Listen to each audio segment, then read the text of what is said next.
got my nails done. I just did a fucking face mask. I got my hair. What's up, everybody? My name is Tamia, and today, welcome to my YouTube channel. Oh shit, it's so new. I forgot to say that. Can I say shit? But anyway, welcome to my YouTube channel. First time YouTuber.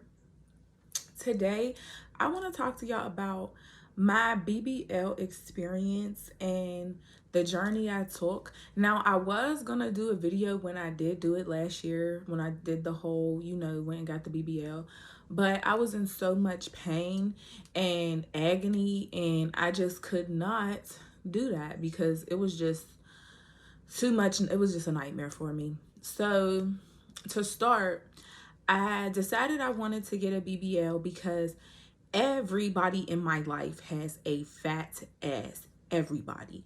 When I mean my friends, my mother, my sister, my grandmother, my cousins, my aunts, like they all have huge butts. And then there was me, like, and then, coming up in the 2000s, that was the thing. Butts were in. Like, I never had anything. Nothing. I was always flat as a board. Like, I always had big titties, but I had no butt, none. So when I had my first baby, I thought that, okay, I'll get my butt, because when you have a baby, your body changes, and nothing. So I was in the gym constantly, like, let me see if I could get this ass up. Nothing. So I said, you know what? I'm going to go ahead and do this because if I don't, I'm just going to have a flat ass forever. So I decided that I was going to stay in the US and go locally. I was going to I wanted to have a black doctor. That was the number one thing I wanted, because as a black woman, it's just more soothing. It's more soothing. That's the best way I could put it.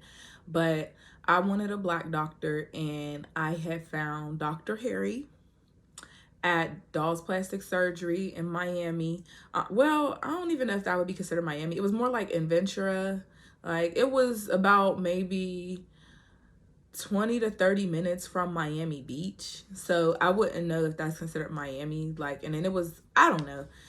I'm from Pittsburgh. So I found my doctor. I found my facility.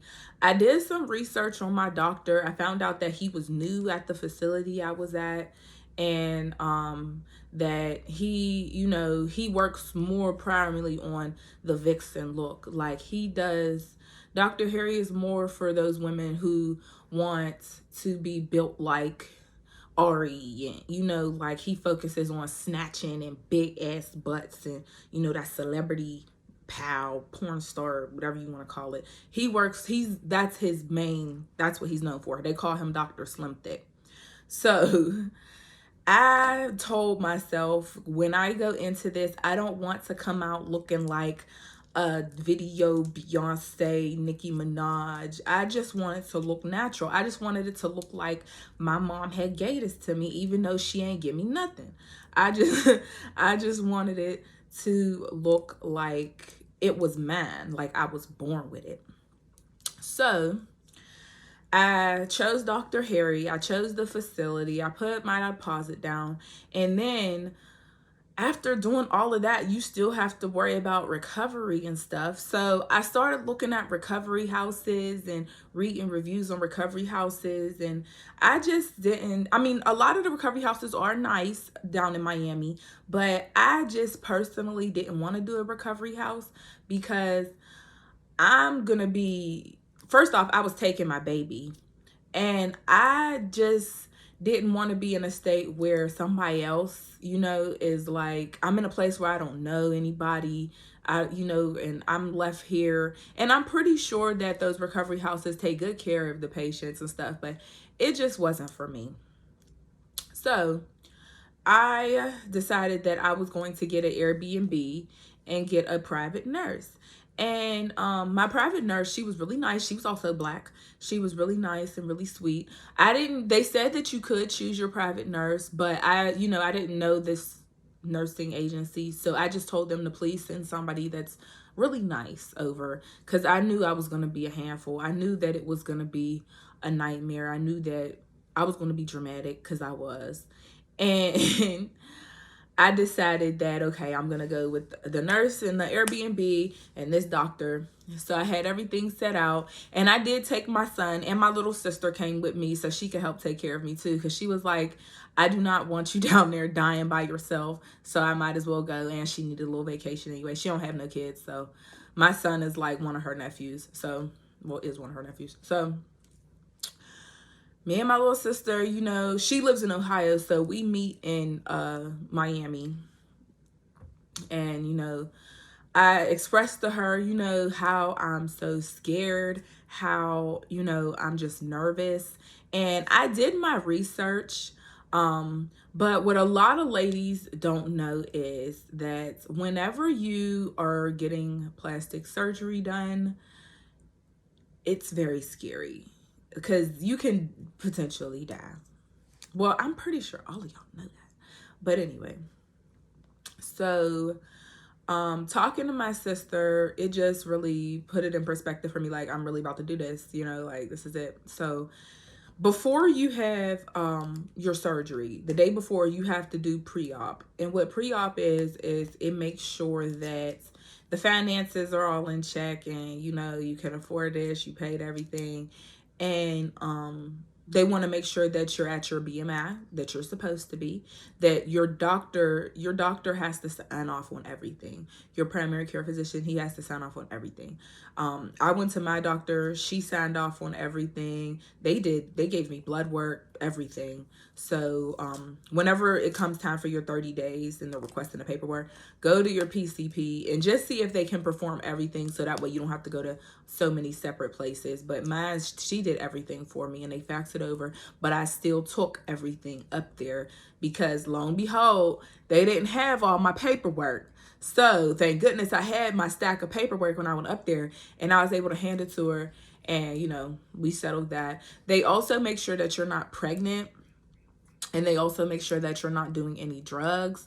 When it comes to the drug test though, they're looking for stuff, really crazy stuff like heroin, crack, cocaine, all that. So the drug test was the easy part, and the pre-op was super easy. So the next day is whenever you have your operation. They call you that night after your pre-op, and they tell you exactly what time to come in.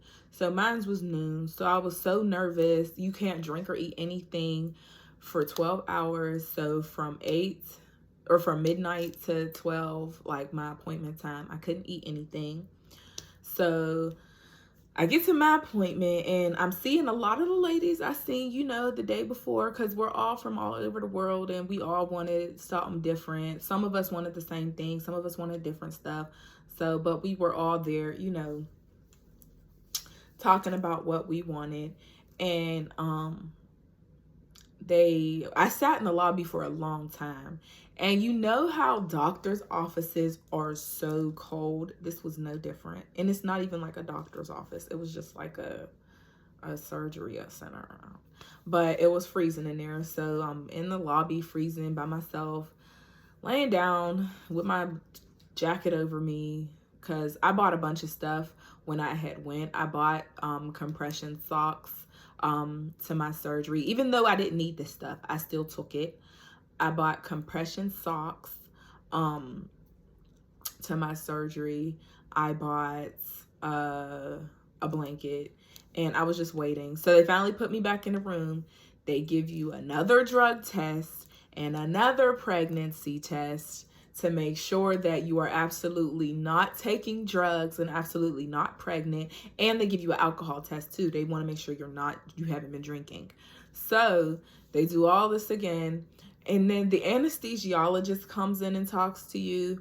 However, I could not understand a single word he said. I was literally just agreeing with him like, yeah, yes, yes, yeah, yeah, yes. Like, because his accent is so thick. I couldn't understand anything. So After the anesthesiologist came in, Dr. Harry finally comes in, and it was so nice to see him in person. So he asked me, you know, what do I want? And I told him exactly what I wanted. I just want to look natural. I don't want you to do that snatch. I know they know you for Dr. Slim Thick. I don't want you to be, you know, I don't want you to snatch me and big butt me in my legs. I want you to make it so that my legs match, everything match, you know, nice, and, you know, that's all I need. And he was like, okay, I got it. So he told me stand up. He drew on my body, you know, where he was going to take the fat from and put where he was going to put the fat, and, you know, all that stuff. And I said, all right, so let's do it. So I sat in the room I was in for about 2 more hours. And then they had me walk to the office, or the surgery area. And while I was walking to the surgery area, I actually seen one of the girls I seen from the day before, and she was being wheeled out on a bed. And y'all, when I say that's when I scared myself, because she was like screaming, not screaming, but she was just moaning in pain, like, oh, it hurts. And I was like, oh my God, I'm really doing this. So they sit me in the surgery room, and I see like it's a real surgery room, like, you know, on like, what's that show I always watch, Botched? Like, it looked like that. Like, everything around me was, you know, surgery certified. There were doctors everywhere, assistants everywhere. Everybody had a mask on and all that. And oh my God. So I'm like, okay, this is really real. Like, it started to set in for me. I was like, okay, this is really real. So I laid on the bed, and Dr. Harry was like, we're going to take good care of you. And they put the stuff over my face, the mask over my face. And he was like, count to 10. So I remember, or count backwards from 10. So I remember counting backwards, and I made it to like 4. I remember my last one was 4. And after that, I just woke up. And when I woke up, it felt like I got hit by a bus.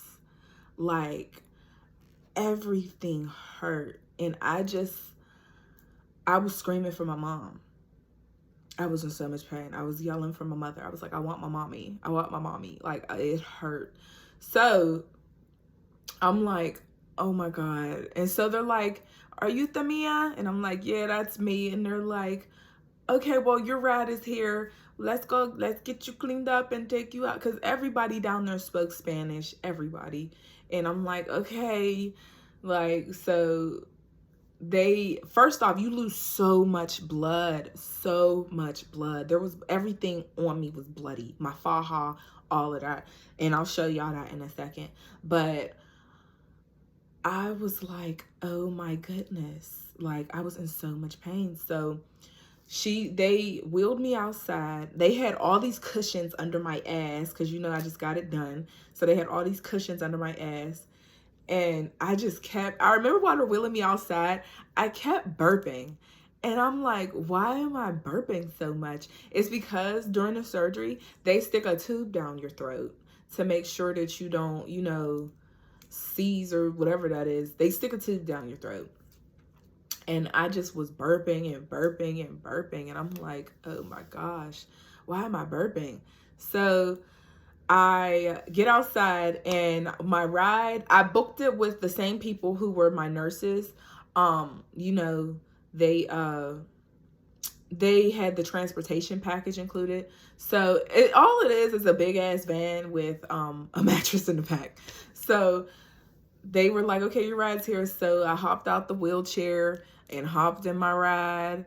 And I remember I'm on my phone texting my sister, like, we're on our way. Come help me. I'll be downstairs.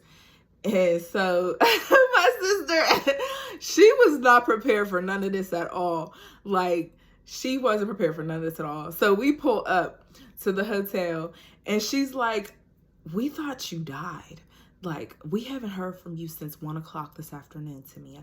I'm like, I know, I'm sorry, but I'm in so much pain. And she was like, oh my God. So at this point, people were standing around watching me get out of this, because it's like, why is this bitch hopping off the back of a van off of a mattress? And why is she covered in blood, like getting in a wheelchair? And so we get in a wheelchair or whatever, and I am in so much pain. And I mean, I'm screaming. Like, my sister gets me to the Airbnb room, and I'm like, I cannot breathe. I can't breathe, Imani. I cannot breathe. And she's like, what do you mean you can't breathe? I'm like, I can't breathe. Where's my nurse? I can't breathe. So she was like, okay. Hold on. I'm going to call your nurse. Just relax. So we called my nurse and let her know I was out of surgery and I was at the Airbnb. And she said she was on her way and everything. So I'm laying there like, I can't breathe. So Imani opens the door for her. And she was like, please come in and help her. She's sitting here talking about she can't breathe. And I'm like, I can't breathe. Oh my God, I'm going to die. And she's like, Tamia, you're not. Her name was Nurse Nicole. She was such a sweet nurse. That's the best nurse ever. If y'all going down to Miami and y'all getting plastic surgery, make sure y'all book, I'll have it for y'all in the description, but make sure y'all book this nurse agency and ask for Nurse Nicole. She was all of that. You hear me? All of that. But anyway, so she was like, please help my sister. She can't breathe. She really needs help breathing. And I'm like, I can't breathe. She's like, relax, Tamia, relax, calm down, you know. So I was like, why can't I breathe? She was like, I don't know. I'm going to see. I think your faja's just a little too tight. So this is the faja. This is the faja, y'all. It's like a girdle, except it has your ass, like it has the shape for your butt. And then this right here is where you unzip and zip back up to go pee and poop and all types of stuff like that. So this is the faja, and you have to buy one after surgery. Like, it's required. You can't bring your own. You can bring your own, but for whenever you get out of surgery, you have to buy one of these. And they put it on you as soon as you're fresh out. It helps to tighten the skin and all of that. And they give you boards and foams. This is the stomach board. This goes here. This goes right here. And you put your faja on, and you basically just put this in here, and it snatches you. It snatches you. But this is the board. And then you also get a triangle one, but I lost the triangle one because after about 2 months, I stopped wearing my boards and just kept my fajas on. But you don't have to wear these for the remainder of your time. I stopped wearing it at 2 months, but listen to what the doctor says. Don't listen to me because I ain't no doctor. So, and then you also get I know this is filthy. I tried to wash it, hand wash it, but the blood would not come out. So this is the foam that you get, and it goes like this. And you put your faja on, and you get another foam board here. However, I don't have the other one. But you put your faja on, and it snatches everything up. You feel me? It snatches it all up. So that's how these equipments, you know, these things worked. But they give these two. Well, you purchase these two along with the BBL pillow. I don't have my BBL pillow right now because someone else is going to go get a BBL. So I gave them my pillow so they wouldn't have to buy one, because those are expensive too. You have to buy everything. Nothing ever comes included. And if it does, make sure you have it in writing, because they will try to play with you. But make sure you take down a lot of money, because you're going to need, you might want to buy 2 sets of these, 1 set of these, but you're going to need everything, foam boards, everything. And also make sure you get your massages. Massages are important. I actually, I am a year out of surgery, and I got what is called a seroma. And that's where the fluid builds up, and it basically is like a blood. It's not a blood clot, but it's like a clot of fluid, and it is a little bit painful, and it goes away on its own. It takes a couple weeks, maybe sometimes a year. It does go away on its own, but it really hurts, and it's really painful, and it causes your incision to ooze, and it's just gross, but it's natural, and it does go away. But get your massages so you don't have to worry about that, and get at least 8 of them so that, you know, you don't have to worry about that, because that was the mistake I made. I came home and didn't get any massages because I couldn't find a masseuse. So make sure you have that booked in advance. So now Nurse Nicole came, and I told her I couldn't breathe. She was like, let me see what's going on. So she took my faja and she unclipped it. She unclipped the front. See how this right here has See how that has 1, 2, you know. She took it off the second one and put it on the first one. And I felt so much better. The nurses, they want you to be snatched. So they put, you know, they put it on the second one. Like, this girl, she about to be sucked up in there. So I was so happy. So Nurse Nicole was a godsend. She had me drinking pineapple juice, drinking beet juice, and then she even held my baby, changed the diaper, and rocked him to bed. My sister was running back and forth to the pharmacy. At the time, they didn't have perks because everybody was getting the surgery when I went. They had oxys, so I think, yeah, they had oxys. So, and then they had to give you a bunch of other stuff to make sure you don't get any blood clots, to make sure that your skin doesn't, make sure that your incisions don't get infected. And they give you the antibiotics, of course. Now, ladies, be careful taking the antibiotics, because I will say, me taking the antibiotics, it did cause me to get a yeast infection, because, you know, that's what happens. It's like the good fighting the good, and they're fighting off, you know, it's just weird. So be careful taking the antibiotics, because that does happen. But the faja, man, she had to unhook it, put it on the first hook, and I said, oh, girl, yes, that felt so good. So then I had to keep going to the bathroom, and you lose so much blood that you pass out, like, after being up for so long. So I would stand up to try to walk to the bathroom, and I would fall out. And she'd be like, Tamia, you have to take your time. And I'm like, I'm sorry. I'm in so much pain. So one time I had to get a shower. I got a shower, and I couldn't even stand in the shower. I'm literally laying in the shower, and she's wiping my butt, making sure, you know, all the crusty blood is off of me. And then after the shower, I still couldn't stand, y'all. I crawled out to the floor and, like, stopped at my sister's bed. And I told her to take a picture of me. And I said, let me see what my butt looks like. Let me see. So I'll show y'all. I'm going to show y'all a picture. But it is very graphic. And if you have a soft stomach, don't look at it. So that's one of the pictures from whenever I had got my surgery. That's the butt. And then I did take a picture of my stomach afterwards. That was so gross. Viewers discretion advised. But that's what it looked like when I was, you know, crawling from the bathroom to my sister, to the room. So I'm like, oh my gosh, like, this is a nightmare. Like, I'm laying on the floor, I couldn't move, and she's like, come on to me, you could do it.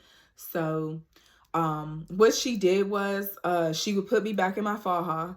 And then to help my incisions and stuff, you know, so they wouldn't bleed out, keep bleeding, we took maxi pads and put them on my incisions. So I had got the BBL, and they did the 360 lipo on me with the BBL. So I had incisions up. I had incisions here, my lower back, and the middle of my back. So we had a maxi pad, middle of the back. And in this, it just had I had the maxi pad, but I had the board in front. So that way, you know, I'd be snatched. So after being there for 5 days, I had the nurse for 2, and I tipped her nice because she was just so nice. So I had her for 2 days. And after being there for 5 days, me and my sister were like, you know what, let's go home. We got our plane tickets. We packed up the baby. We packed up all of our stuff, and we said, let's go. So we get to the airport, and this, when I tell you, is what scared me the most. This is what made me think I wasn't going to make it home. We get to the airport, and first off, walking in, I felt okay. But then the check-in line, we got there 3 hours ahead of time.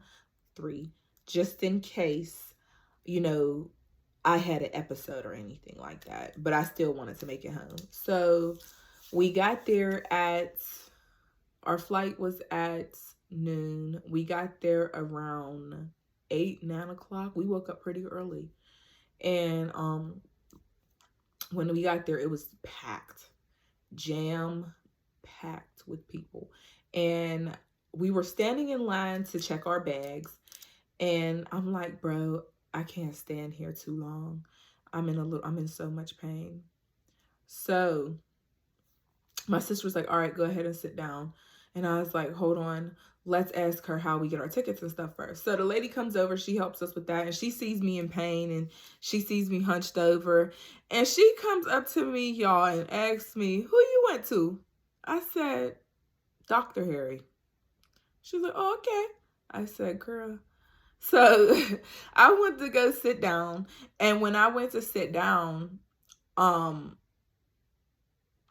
when I went to sit down, my sister was like, look, my sister, she's so ghetto. She's like, I almost beat up this lady for checking my bag. She talking about yours was too heavy. I was like, it was the same thing we got to her. And I'm like, girl, please don't. We just trying to get home. She's like, I'm just saying she could have just took it without getting smart. Little sisters. So anyway, so we are sitting there and I'm like, sis, I need a wheelchair. I don't think I'm going to be able to make it walking. And she was like, all right, we'll get you a wheelchair. So we go get on the list to get a wheelchair. And I'm just sitting there in so much pain because the chairs that they have are hard. I can't lay down. My son's in the stroller just looking around like, and I'm just like, oh, I'm in so much pain. So they finally get us a wheelchair. So I'm in the wheelchair and we're going through TSA. And I know that the TSA agent seen me in, distress. Like, I know he's seen me in pain. I know it. So he decides to ask me to stand through that thing where, it makes you stand like this and it does that circle around your body to see if you ate anything or if you have anything taped to your body. I don't know, something like that. But they made me go through that. And when they made me go through that, they obviously seen the foams and the boards. So they're like, she has something, underneath her dress. I'm like, I got plastic surgery. I had Dolls Miami plastic surgery. And I am in so much pain right now. I have two foams, 2 boards, and I have a faja on. Do y'all really have to search me? And they're like, yes, it's protocol, blah, blah, blah. And I'm like, okay. Woo, so child. They take me to the back search room.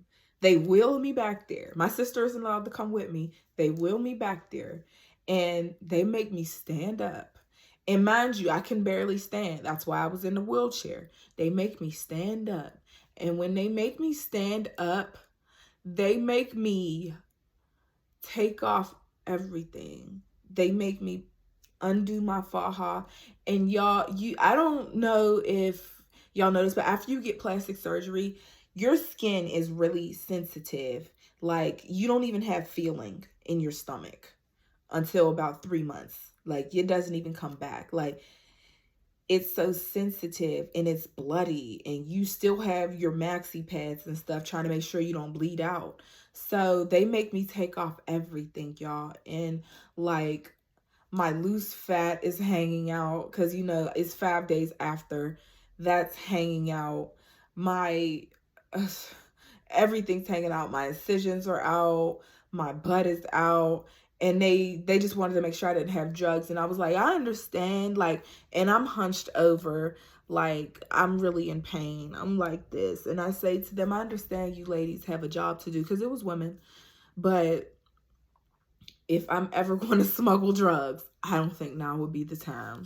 And they was like, yeah, we just have to make sure, because there's a lot of people out there who try to take advantage. And I'm like, yeah, that's fine. I understand. So they let me put my stuff back on. But while it was out, they were touching me and I'm bleeding. So I literally fell. And after I fell, they helped me up and everything. And they're like, are you okay? Are you okay? I'm like, I'm fine. I just really want to get this on. I don't want to get an infection and all that stuff. So they helped me up, but I was in so much pain now because I fell. So I'm in the wheelchair like this. And my sister is pushing me. And I'm like, I think I'm going to die. And she's like, you're not going to die. You're not going to die. And I'm like, I don't know, bro. I'm in so much pain. Like, and she's like, you're not going to die. So we get up to where our plane was. And I took my pillow and I laid across these chairs because I was in so much pain. But laying across the chairs really helped the pain go down because that helped the blood circulate. And that was taking all the pressure off of my back and stuff. So I laid down and I felt better. My sister got me something to drink. She got the baby some food. She got her some food. Shout out to my dog. my sis, Monty Mon. But she definitely helped me get through it. And if it wasn't for her, I'm pretty sure I would have died at that airport by myself, because it just was so scary having to bleed out and having to fall. And then, there's no one to look after you. I couldn't imagine that. So I'm glad my sister was there. So we board the plane, and praise God, nobody is sitting next to me. So I got to lay down my entire flight, and I made it home. And then when I made it home, my family was in an uproar. They're like, I can't believe you went and did that. Nothing was wrong with the body God gave you. Nothing was, you know what I mean? And they're right. Nothing was wrong with what God gave me, because God, if you ask me, he did an uptight, all right job, honey, if you ask me. But I just wanted to make an enhancement to myself, because I did all the right steps. I went to the gym. I changed my ways of eating. I changed, my lifestyle, and nothing was working. It wasn't happening how I wanted it to happen. So I had to go out and get it, which, there's nothing wrong with that. But make sure that if you do want to do it and you are going to do it, make sure you do it for you, because at the end of the day, it's your body. So make sure you want to do it for you. After the surgery, and after everything healed, I explained I got the seroma. The seroma wasn't that bad. It's gone away since then. It's not, and there's a chance it could come back, but there really isn't too much to worry about post-op. Just make sure you wear your compression socks, and you still do what your doctor tells you to do. You take your medicine, you lower your salt intake and all of that, and just make sure that you follow the directions that the doctor gives you, because those are really important. The post-op is what makes your body. It either makes your body or breaks your body.